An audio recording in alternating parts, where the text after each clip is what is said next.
Online dating is really just an extension, another way for people to meet one another. So, whether it's going to a bar or the supermarket or an online website like JDate or American Singles, it's really just an extension and a way to expand your social life. The whole idea is to create marketplaces where people can more effectively and efficiently find one another. People are dating online, finding what works for them and what doesn't.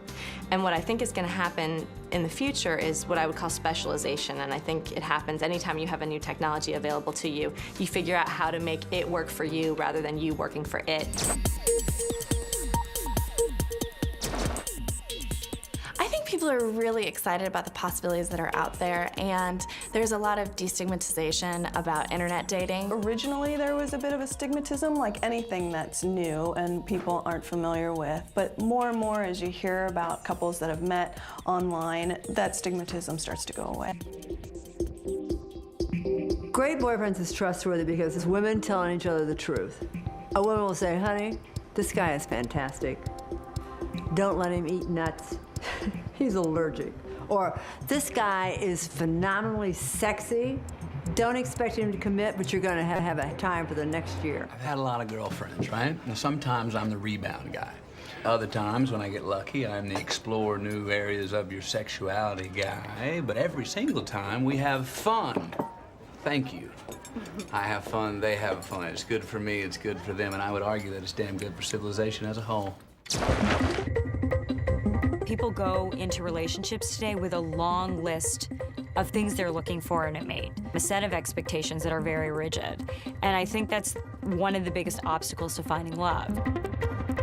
I would never advocate for somebody to settle, but you also don't want this ideal that is unattainable. So I think it ends up being an expectations problem. I mean, I'm amazed the number of times I hear guys talking about how he took a beautiful woman out and how she complained the whole time. And you go, well, like, hello, of course there's not gonna be a second date after that. It's the person you never thought in a million years that you would want to, would complete you or would be your partner is sometimes the best option. So I think throw that list of specs out the window. Sometimes it's a slow build. Sometimes you go on 2 or 3 dates, and it's not until that maybe 4th date where you realize he's the funniest guy ever.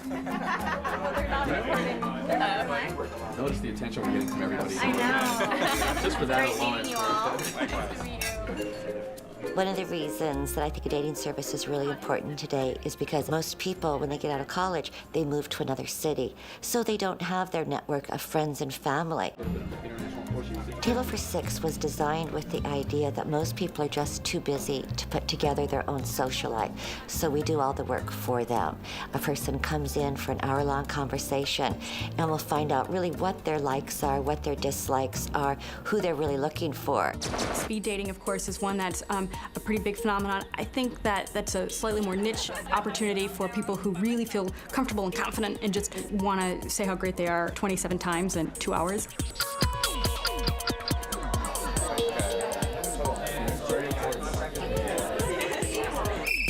That means that your date is over. All right? I don't care how cute they are, you're done.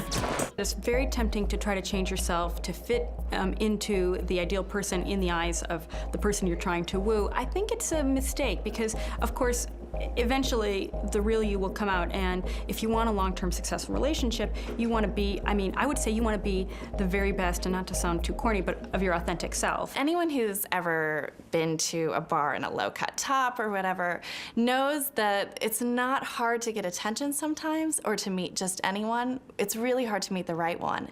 And then when you meet the right one, it's really hard to know what to do. We know what it's like to work hard. We don't expect to get a promotion at work without working hard. We don't expect to get in shape without going to the gym. But when it comes to relationships, we think it should happen instantly. Unless you're really making it a priority in your life to get out there and meet as many people as you can, or get online and communicate with as many people as you can, you're really limiting yourself. Quite frankly, it's all about timing.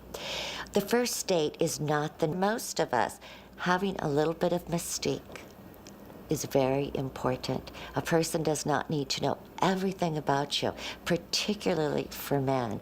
I would tell men to always share your dreams with who you're dating, but don't share your fears until you know this woman really, really loves you for yourself. People are bound to fall on their face, fall in love, and just be so happy together. Have that wonderful electric connection. Then they'll get bored and move on. But you know, that moment is fabulous.